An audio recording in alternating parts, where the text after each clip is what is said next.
Have you ever met someone and thought to yourself, wow, how does she do that? Where does this talent and drive come from? I'm Charna Davis Wiese, and on today's UCF Imprint, meet a woman who is a musical master. I hope I didn't embarrass you, but you know, when I first met you and I see the things you've done, and I've got to show this. It's a white piece of paper. My boss is going to kill me. These are just some of the awards and accomplishments. So if I listed them, we'd have to do a telethon length thing. Stella Sung, thank you so much for joining us. And when I first met you, it was like, you're this little person with so much going on. I think, how do you fit that all, and where does it all come from? The music, the creativity, and it's awesome to me. Well, thank you, Charna. It's nice to be here. Let's talk about, I'd like to really start out what happened with little Stella. How old were you when you first started playing music?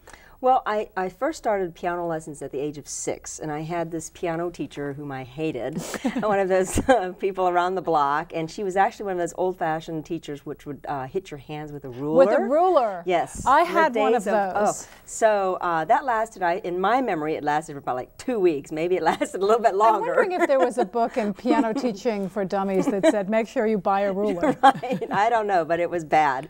So then my parents said, okay, now it's time for ballet lessons. So then I did ballet for about 6 years until I had a disastrous ballet experience, one of those recital things.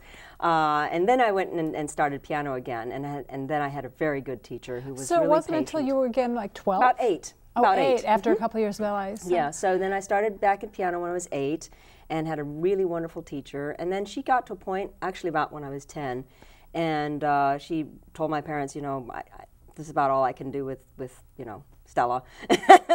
And so at that time then I switched to a teacher who was a professor of piano at the University of Florida. I'm from Gainesville. And so then I started studying with him, and I knew pretty much. 10 years old. Yeah. So already there was an inkling that this is a person who has a special talent. Well, I already knew that that's what I wanted to do, and so by the time I was 12, I went first a summer at the Interlochen. At that time, it was called the Interlochen Music Camp, but now it's called the Interlochen, I think it's Arts Camp, and this is in Michigan, and it was at that time a 2-month period of summer study. And kids go there and they do all kinds of stuff, but music and arts and theater and so on. And I loved it, and by then I knew that that was what I wanted to do. So I gave my first piano recital when I was 13, solo piano recital, and I bet you remember sitting there waiting for your first notes. I do, and I remember my friends coming back and giving me water and brushing my hair and doing all those things, which it was really fun. And I knew at that time that somehow I would always be in music. Isn't that something to be able to? So many people I interview have found their passion really young. Yeah. It's so lucky. Well, yes, it is a gift, I have to say. I think we are lucky. And you don't know exactly where it comes from, but you just go and do it. So. And you had your parents' support. Yes, absolutely. And I was very, very lucky with that, because sometimes that's not the case with students and young people who would love to do something, but their parents want them to do something else. Especially music, because I remember coming home and announcing to my mother, I've got it. I was in 11th grade, 10th or 11th grade. I'm majoring music. I wanted to go to Oberlin. I actually got a scholarship to Boston University. She said, there's no way. What are you going to do? Yeah. If you ever get good enough, you might play in a restaurant where people are eating and ignoring you. Well, that is the case for a lot of people, actually, and a lot of parents don't see that there can be careers in music and so on. So I can understand that point of view, and I have university parents who come and talk to me about, can my son or daughter actually make a career in music? And so it's not easy. It's not an easy profession, and but I was very lucky. I had parents who said, we'll support you. You can do what you need to do, and so it was a lot easier for me to have that. Nothing good is easy. That's true. That's true. You work hard, and hopefully good things happen. Let's talk a little bit about the composing. When did that start? Because that's really your passion now, isn't it? Yes, it is. I did my undergraduate at the University of Michigan in Ann Arbor in piano performance, and you left Gainesville. I left Gainesville, went up to the cold north, very cold north. And it's sort of like during my senior year, you get that senioritis thing, and you kind of go, well, what are we going to do now? At that time then, I came back down to Gainesville for a Christmas vacation, and I met one of the composition professors at the University of Florida.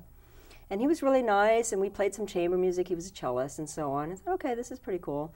And then I had taken a little bit of composition, like a general composition class at UM.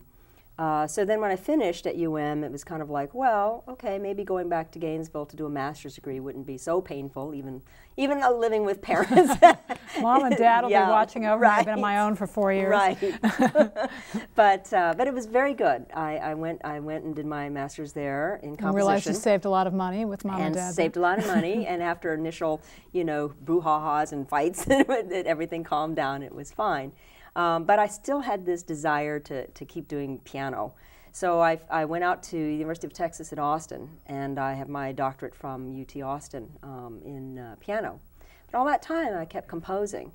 And little by little, the composition became more important to me. And then I started teaching at UCF, even while I was doing my doctorate at UT Austin. And I taught music theory, piano, all kinds of classes in the music department, but always kept composing and started getting things published by major publishers. And then you start to think, well, maybe there's something here. Maybe I'm good at this. Maybe somebody thinks it's of value. And little by little, just more projects came in, more commissions came in, recordings and so on. So that's Do you where it ever started. ask yourself, where does it come from? How did I get from here to there? You just sit down, does it come to you? Do you actually work it out in terms of composition, a little bit of both? A little bit of both. I think if I ask too many questions, it might stop. I start to wonder too much. So I just try to let the things flow, as they say. A lot of the composition work is spurned by the projects themselves and by the people that I work with. Exactly. Talking about, you're working on something right now with the Phil, with Orlando Philharmonic. Yes, I'm very excited about this new project. This is my summer work. We will be doing a new work for the Orlando Philharmonic and actually the Akron Symphony Orchestra. It's a joint kind of commission, but we're pretty excited about it being here in Orlando. The conductor conducts both orchestras, Chris Wilkins. And actually he came up with the idea last fall and approached me about doing a new work for the Orlando Phil. And the fascinating thing about this is that it's also a project that involves the museums of arts from both Akron and the Museum of Art in Orlando Museum of Art. They, by chance, happen to both be featuring exhibits by, an exhibit by Norman Rockwell, works of his. So Chris got this idea about putting an orchestra piece with visuals of Rockwell. And so that's what we'll be doing. And I have chosen 5 pieces of Rockwell that I want to set to music. And we'll be premiering it here in Orlando March 1st of next year. That's not a lot of time. Not a lot of time. I have to work fast. You've got your inspiration. I've got my inspiration. It was very interesting trying to go through these because Rockwell, we think of Rockwell in a certain way, the Americana and so on. And I've chosen some of those pieces, but I've also chosen a couple of other pieces that are not quite typical Rockwell. So I'll be interested to see how the audiences respond to those. Oh, it'll be, because they'll be expecting something else. Yes, probably and that's what's so wonderful, to give them a little bit of a surprise, a little bit of something a twist. Different, exactly. Now, for someone who's never seen an orchestral score, the ability to do that, I mean, it's a piece of paper, and each line is a different instrument. That's and correct. To be able to not only read them all at once and know what's going on all at once, it's to write them. Yes. And have it all go on in your head. Yes, that's the trick. I used to, because my strength is as a pianist, I used to write out pieces on the piano and then orchestrate them. And now I'm at a point, thanks to computer technology, frankly, and then a certain amount of skill at this point, I write and orchestrate at the same time. And it's and once you get to a point, it's how the deaf can compose. Yes. That you can imagine it. Right. Well, after a certain amount of experience, and I've been really lucky because I had I worked with several youth orchestras here in Orlando, as well as in Alabama and Wisconsin, various places in the United States. And so I've done a good bit of orchestral work, and after a while you kind of get to know the instruments a little bit more, even though I don't play any of the other ones, but you have the sound of the instrument in your head, and then you try to match it all together and make it work somehow. I can't wait. We'll have to get a camera out there. Thank you. You also have done a beautiful score for a documentary with a friend of yours. Yes. And we'll show you a little bit of it in a minute. Tell us about the documentary with Aaron Jose. Well, Aaron is a young filmmaker. Actually, he's at UCF. He's working in one of our units at UCF. And he approached me about doing the music for this documentary film that he was making, is making actually. It's currently in post-production, but we'll hopefully have it out soon. And the subject is a friend of his who is part Chinese and part American, or Caucasian, I guess you would say. His mother was Taiwanese, and so this young man wanted to go and re-explore his roots. And as he discovered, his mom was one of the original, from an original tribe of the Taiwanese Aboriginal people who basically reside up in the mountains of Taiwan. And this is a quickly dying tribes of people. And so Aaron, as a filmmaker, wanted to go out and explore with this young man, Tony Coolidge is his name, and track his exploration about his heritage. So Aaron came back, and he had lots of footage. He's putting it all together. In addition, he's a marvelous photographer. And so he's put together a little sort of trailer of the movie, and you'll see some of that, and I was fortunate enough to do the music for it. Let's take a look. And when we come back, when it's over, we're going to go to a break, and then we'll come back. When we felt that we were done filming, we put our cameras down, picked up our still cameras. It was as though we dropped this wall between us and the people that we had been documenting.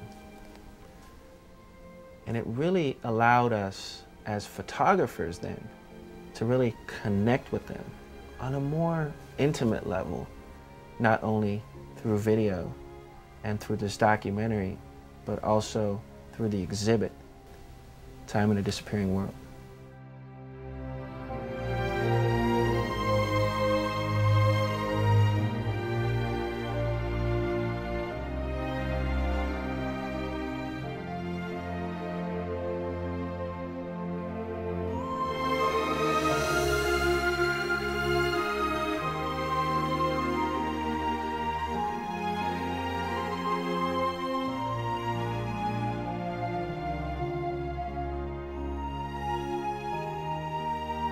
We weren't the only people discovering new cultures. They too were discovering us.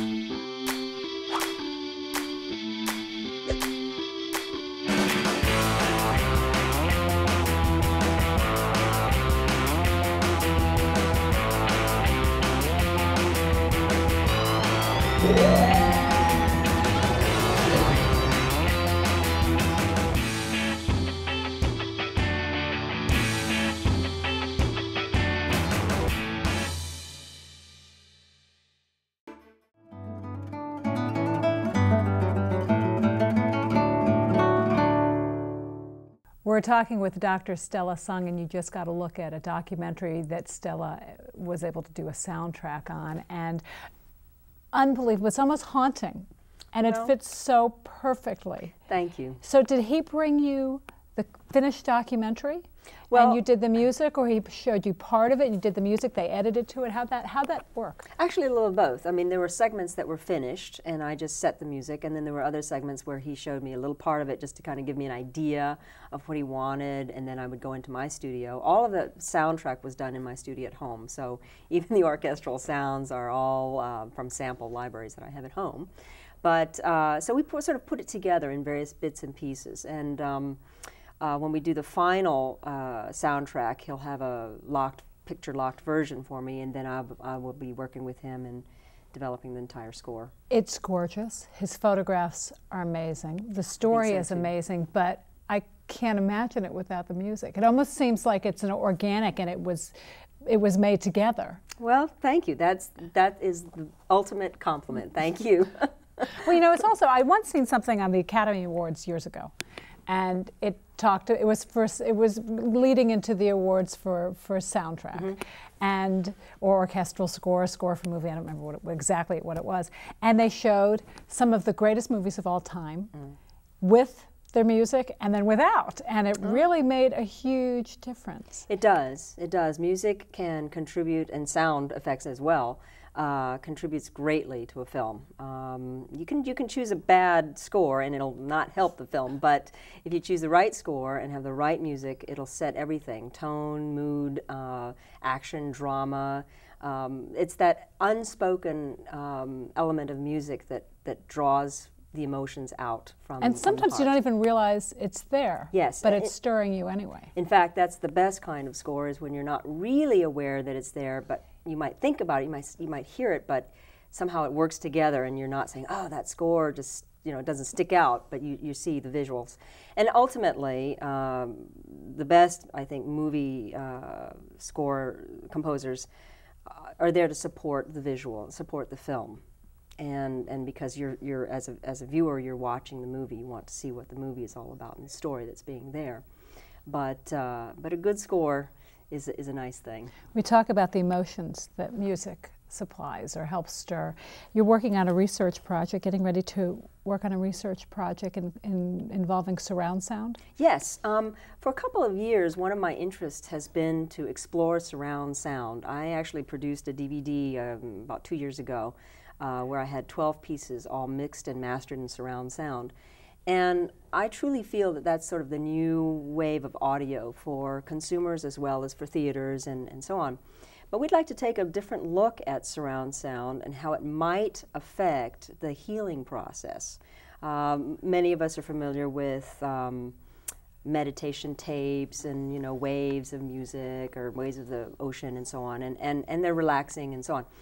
And usually you see them or you hear them in stereo. And this time what I'd like to do is explore it in surround, which means that you are literally surrounded or immersed, what I'm calling immersive ambience, by the music. And that is, you have it coming from behind in all ways. You have it even underneath if you're lying down, for example, on a table, like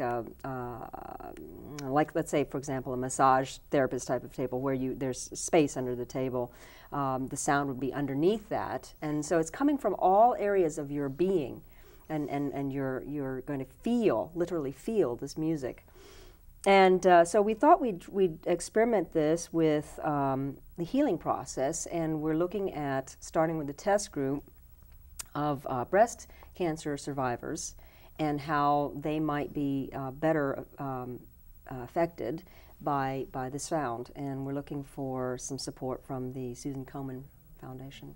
That's fascinating. Well, thank you. You've got other research that you're looking into, and one that's actually already in process already with the preschool kids? Yes, this is a fascinating project. Started and spearheaded by Gary Landworth, who is one of our Orlando local philanthropists. He founded 2 organizations, wonderful organizations. One is called The Gift for Teaching, and the other one is called The Gift for Music. And Gary has now a new initiative, which is to help preschoolers, primarily in underprivileged, underserved communities, but not necessarily only because he's looking at how to connect the parents or parent or parental figure to the child. And it's more about communication and activities that kids can do with their parental figure. And so he's put together these wonderful little kits that have some basic things, but there's also a workbook to help parents think about how you can take things from your kitchen and make them into some kind of creative activity. So very everyday kinds of things that will help parents connect to their children. And so we're trying to help Gary get together a promotional DVD, and of course I'll be doing some music for it, and we're working with 2 filmmakers, Eric and Phyllis Breitenbach. And I think it's going to be a fun project, and hopefully it'll help Gary spread his initiative, and I think he's hoping that it'll go national at some point, because we feel that we can really make a difference in communities if parents can find a way to find creative ways to connect to their children in the preschool age. Probably more than ever with all the digital things available to people in their homes. There's probably less connection in families than ever before. It used to be, there was a worry that the TV was the best babysitter, but now there's computers and there's video games, and there's really so much there to stand in the way. That's right. Well, you know, you can use those things to help connect. You know, you can use them as tools, but not necessarily as replacements.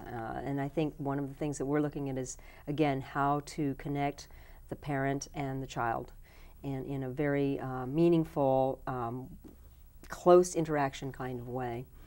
We talk about the preschool kids and children, and do you ever, you're so busy, but you do deal a lot with your students at the university. Do you ever think about what's going on with the cuts in music and music education? Because in my family, growing up, we didn't have money. We couldn't have really had lessons if I hadn't learned it in school. Right. I would have never learned music.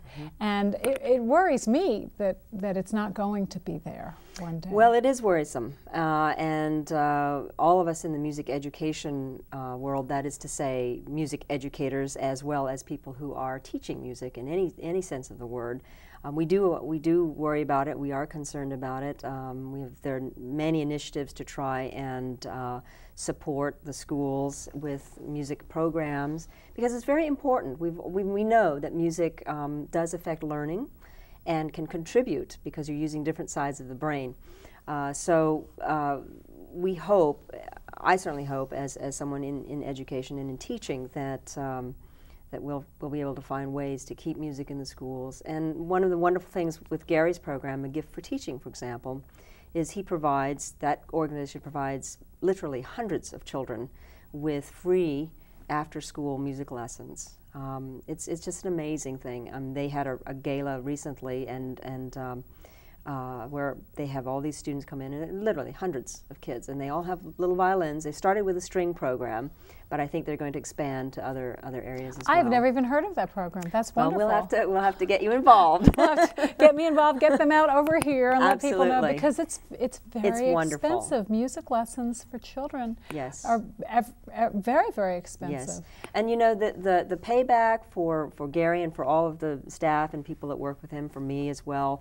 You know, when you see the parents and they've never seen their kids play an instrument or be in front of an audience and, you know, take a bow and receive the applause, I can't tell you what joy there is and what pride. And there's such a sense, being in an orchestra or being in a band, there's such a sense of teamwork and camaraderie that you're only as good as your weakest link. That's right. And it's an experience and a feeling that I don't know how to even put into words. And it would be a shame that kids can't experience that as well, or at least have the option to do it. Right. No, you're right. A lot of it is that social interaction, which music can also build.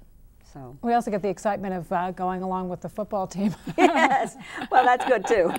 They need music. I was a band geek, as they used to call us. Well, you know, we need those pep bands, and you think about it, if you didn't have that little tune that comes in every so often to rally up the crowd, you know, it'd be kind of boring, actually. Let's talk about weird science. Yes, wired science. Wired science. Wired science. It could be weird science, but wired science as well, because it's this is another wonderful initiative by, again, one of our local philanthropists, Steve Goldman. And Steve also works with the Orlando Philharmonic. He has a initiative called Young Composers Challenge, which has been going on now the 3rd year, and we had a fantastic turnout recently. And for that particular project, actually, Steve basically hires the orchestra, Orlando Philharmonic, for readings and performance of orchestra works by high school kids and younger. That's a totally different initiative, but it's fantastic. So Wired Science is, again, an initiative of his that he started about maybe 4 years ago. And it's to try and teach students, again, high school and younger, about sciences. And they've put together these wonderful animations of these characters that they have. And they sort of try to explain different science concepts in a very creative and cute and fun way. And then you can actually go deeper into each unit.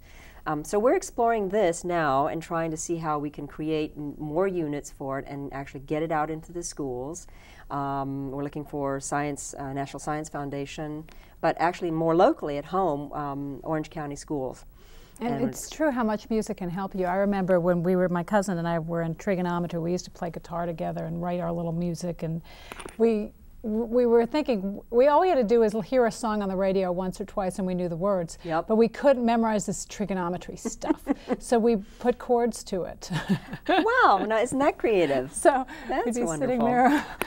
That's great. So there's all kinds of uses for music. Many applications. Stella, thanks so much for joining us. You're going to have to come back and let us know how all these things are going. Okay, I will. So appreciate it, Dr. Stella Sung. Thank you. I'm Charna Davis Wiese. Thank you so much for joining us, and join us again next time on UCF in Print.